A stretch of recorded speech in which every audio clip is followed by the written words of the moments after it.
আল্লাহ প্রথম ভালোবাসা দিল। আল্লাহর ভালোবাসা যারা পায় দুনিয়াতেও বাদশা, কবরেও বাদশা। নবীর ভালোবাসা মোহাম্মত যারা পায় দুনিয়াতেও বাদশা, কবরেও বাদশা।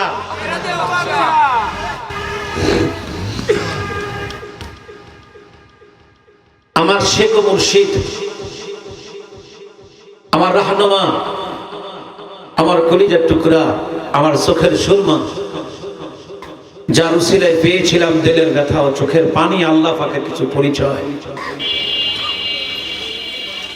আমার হযরত জি রহমাতুল্লাহি আলাইহি দুইজন মুহাব্বতের মানুষ, একজন কবরে গেছে।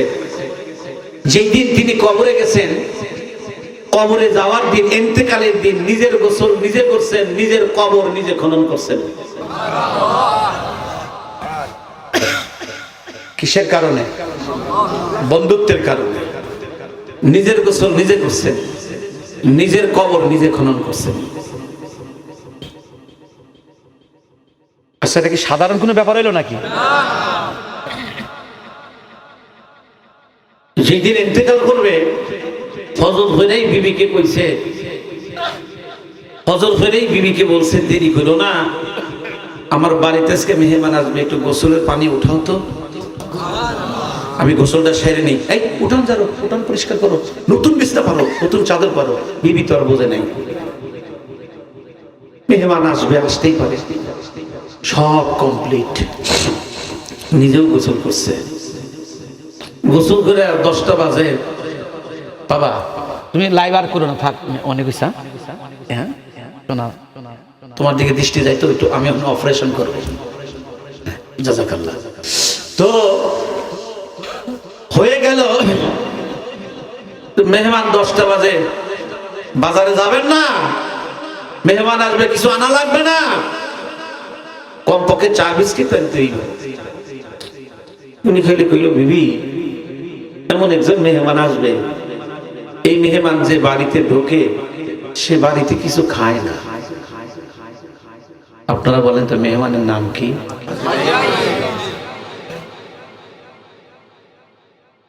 দেখেছেন কয়েকদিন আগে নোয়াখালী কৃষ্ণরামপুর একটি কওমি মাদ্রাসায় কোরআনের এক হাফেজ, ছোট্ট একটা বাচ্চা, তাহাজ্জুদ অবস্থায় ইন্তেকাল করছে।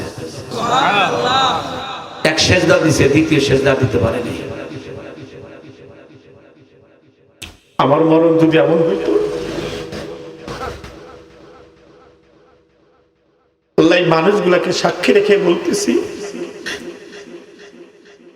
তোমার গোলামির মধ্যে তুমি ইন্তেকাল দিও। বহুত ইচ্ছা আল্লাহ তুমি মদিনায় ইন্তেকাল দিও, নাই হজের সফরে দিও, তোয়াবের অবস্থায় দিও, নামাজের সেজদার মধ্যে দিও, রোজা অবস্থায় দিও, ইফতারের আগে দিও, সেহরির সময় দিও, মোনাজাতে দিও, নামাজে দিও, রুকুতে দিও, তুমি শহীদের মরণ দিও, কবুলিয়াত মরণ তুমি আমাদেরকে দিও। একটু চোখের পানি ছাড়বে, দেখো দিলটা নরম করে, চোখ দিয়ে একটু গড় গড় করে পানি ছেড়ে দেন। এক ফোঁটা চোখের পানির অনেক দাম আছে। এই ময়দানটা বড় দামি ময়দান, এই ময়দানে অনেক আল্লাহর আশেকরাও আছে।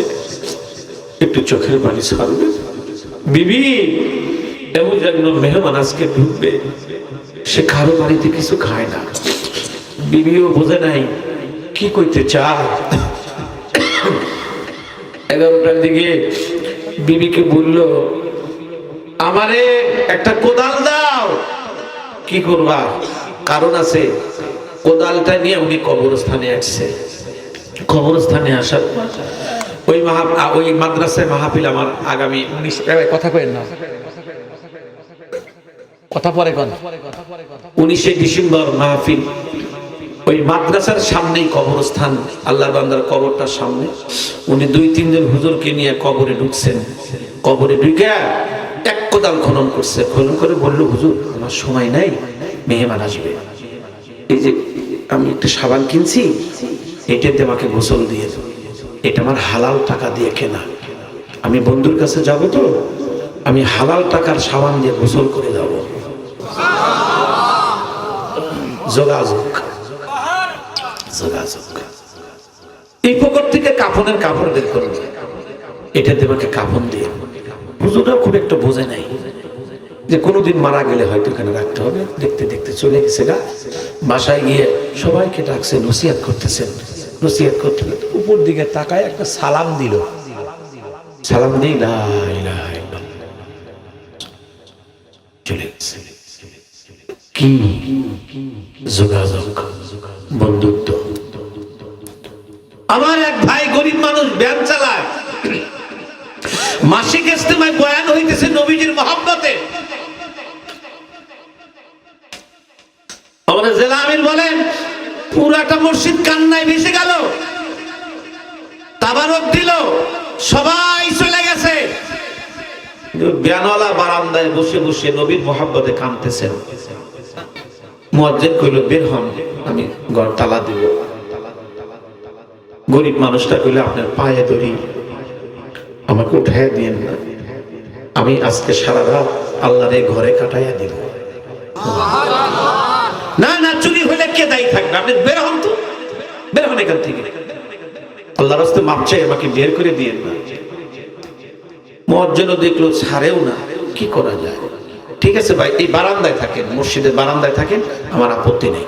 আচ্ছা ঠিক আছে, থাকি। ব্যাংক এক সাইডে তালা দিয়ে এই গরিব মানুষটা নবীর মুহাব্বতের বারান্দায় বসে আছে। দিলে একটাই ব্যথা, কত মানুষ মদিনায় যায়, আমি ব্যান চালাই দেখে কি আমি মদিনায় যাইতে পারবো না? আমার নবীকে কি আমি একটু দেখতে পারবো না? এটা কেমন অন্যায়। উনি অজস্রে কাঁদতেছেন, কি করব? এই ব্যথা নিয়ে তিনি বসে আছেন মসজিদের বারান্দায়। রাত গভীর হয়ে গেল, ওযু করে 2 রাকাত নামাজ পড়ছে।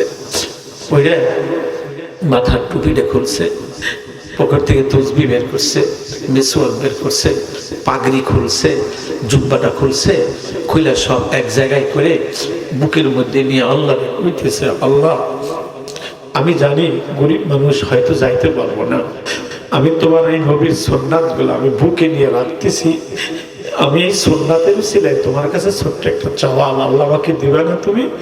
আমি গরিব মানুষ, আজকে তুমি নবীকে একটু দেখাও না আমাকে, দেখি তোমার নবীর চেহারাটা কেমন দেখেছে।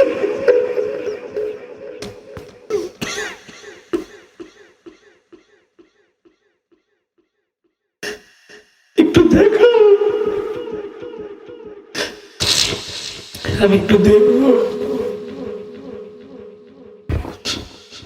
বলেন মনে আবেগ নিয়ে তিনি ঘুমাইছে। গভীর রজনী, গভীর রাত, সবাই ঘুমায়, কারো কোনো খবর নাই, বাগান পাখির কিচিমিচি আওয়াজ নাই।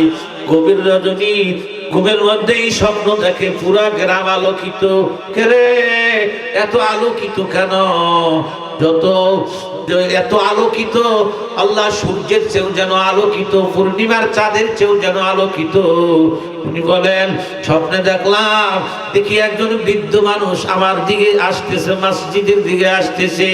এই চেহারাটা কারোর সাথে কোনো তুলনা নাই। জীবনে কোনোদিন এত সুন্দর মানুষ আমার বয়সে দেখি নাই, এত রূপওয়ালা মানুষ কোনোদিনও দেখি নাই। কেনই বা দেখবে? কিতাবের মধ্যে লেখে আমার নবীজির আসল চেহারা আল্লাহ দুনিয়াতে প্রকাশ করে নাই, চেহারাটা ঢাকা রাখছেন। কিতাবের মধ্যে লেখেন যতগুলি কারণ, তার মধ্যে একটা কারণ, কোন মানুষ নবীজির আসল চেহারাটা দেখার কারো কোনো কিন্তু বরদাস্ত করতে পারতো না, চোখটা খুলে যাইতো রূপের ঝলকে। 2 নাম্বার কারণ, নবী বলেন আল্লাহর ওটা পার্সোনালি জিনিস, আল্লাহ উনি নিজে দেখবেন, কাউকে দেখতে দেবেন না। বাজার এই জন্য আসল চেহারাটা ঢেকে রাখছেন। ও আমার বন্ধুগণ, ওই মানুষটা বলেন আমি মানুষটারে দেখলাম লাঠি ভর দিয়ে রুমের মধ্যে ঢুকে বারান্দায় আসলো। আসার পর আমারে জিজ্ঞাসা করে তুমি কেমন আছো? সালাম কালাম হলো। আমার মাথা খানা নিয়া ওনার রানের পার দিয়ে আমারে কয় তুমি কেমন আছো বাবা, কি সমাচার, কি অবস্থা, হালো জিজ্ঞাসা করে। আমি তার কোরআনের উপরে আমার মাথাটা রেখে বলতেছি বাজান এত সুন্দর চেহারা আমি জীবনেও দেখি নাই। আপনি কে, কোন জায়গায় থেকে আপনি আসছেন? মুরব্বী টস টস করে চোখের পানি ছেড়ে দিয়ে বলতেছেন, বাবা কার সাথে লাইন লাগাইছো? কোথায় লাইন লাগাইছো? আমি মদিনার রাসূল। এমন লাইন লাগাইছো, আমি দিদারের অপেক্ষায়, তোমার জন্য, তোমার কাছে দিদার। এ মুসলমান ভাইরা আমার, উনি একটা চিৎকার দিছে, চিৎকার দিয়ে ঘুম থেকে উঠে দেখে আসলেই কিছু না। আমি ঘুম থেকে উঠে কেন উঠলাম?